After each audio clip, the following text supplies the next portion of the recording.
Alright, good afternoon everybody, and welcome to Piper's Car. So, quick video here.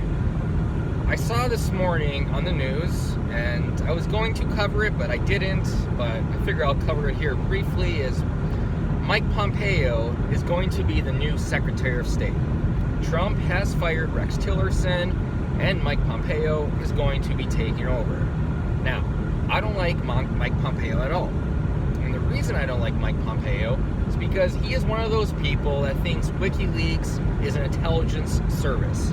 He thinks WikiLeaks is basically a terrorist organization, especially working with the Russians.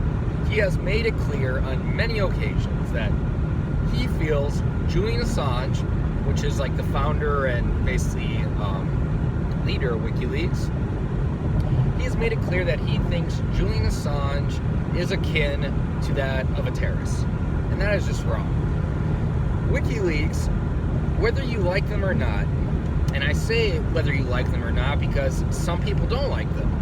The people that don't like them are usually the people that have something to hide, such as the Democratic Party. But WikiLeaks, whether you like them or hate them, they are a necessary evil. We need an organization like WikiLeaks to actually do what the journalist organizations are supposed to do. We no longer have investigative journalists anymore. Now it's all about spinning the same narrative. It just depends where your political proclivities lie.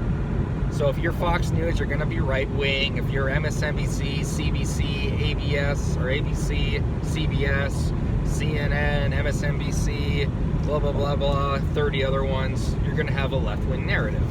And WikiLeaks, they don't have any skin in the game. They don't have a particular bias. They will expose whomever they want.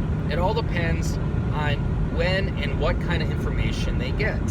For example, most people conclude, or most people believe, and I myself fall under this category, that Seth Rich was indeed the leaker of the DNC. The DNC was not actually hacked by any Russians. It was Seth Rich.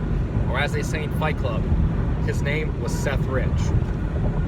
Anyways, I mean, there's just countless evidence for that. First off, the DNC were so desperate, and they were so sure that Russia hacked their election, they would have let the U.S. intelligence services, primarily the FBI, actually inspect their servers. But they didn't. They had a private contractor do it, and the private contractor came up with the brilliant conclusion that it was Russia that hacked them. I don't think they're qualified to make that call. But anyways, so we need a WikiLeaks. And when we have people like Mike Pompeo, who currently is the CIA director, we have people like Mike Pompeo thinks that Julian Assange should be arrested and he should be charged with a crime. And I think he even said one time, don't quote me on this, I could be wrong, but I think he even said one time, like, what Julian Assange does is basically tantamount to treason. So that's just sad and pathetic on Mike Pompeo's part. It could be maybe a good thing that he is out of the intelligence services. Maybe it's going to be a lot different as the Secretary of State in a diplomatic role. So hopefully he doesn't take his insane opinions on WikiLeaks, Julian Assange, and hopefully he doesn't carry those opinions with him to the State Department, because we don't need someone like that in the State Department. Now, I'm not exactly sure what caused Trump to fire Tillerson.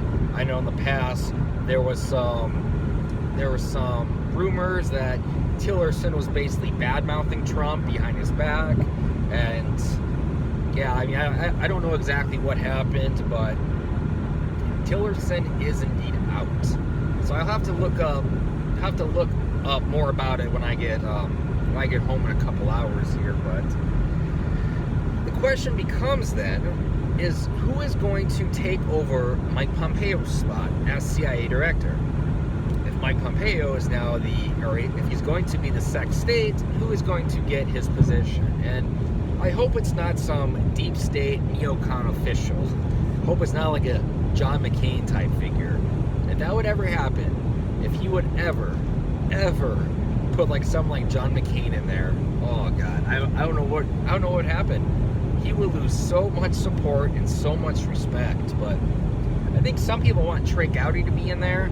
I like Trey Gowdy for Attorney General. I think get Jeff Sessions out of there and put Trey Gowdy as an AG. I think that'd be a lot more realistic. That would be a lot more within his skill set, because he was a prosecutor for years. He was a federal prosecutor, and Trey Gowdy, he stands up for the law. I mean, that's one person you know that he just wants to get to the truth, which I highly respect. So, but yeah. So Rex Tillerson is out. Mike Pompeo is in, barring a successful confirmation vote in the Senate, which I don't foresee any issues with that. But yeah. I guess the question will become is who's going to be CIA director then, and hopefully Mike Pompeo and the next CIA director hopefully don't still retain their anti-WikiLeaks behavior, because WikiLeaks is a force for good in the world. Just because they expose you and they expose the corruption of governments doesn't mean they're bad. That's actually a good thing. That's actually what the media organizations are supposed to be doing. That's like what The Guardian did in terms of the U.S. government during the Edward Snowden leaks.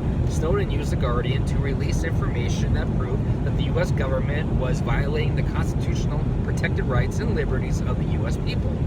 So that is good. We have people like Project Veritas who are trying to get to the truth. So there are some good, honest, investigative journalists out there. And for the most part, that's what WikiLeaks is. WikiLeaks is essentially an investigative journalist type organization. And that is why we need them. And I'm done.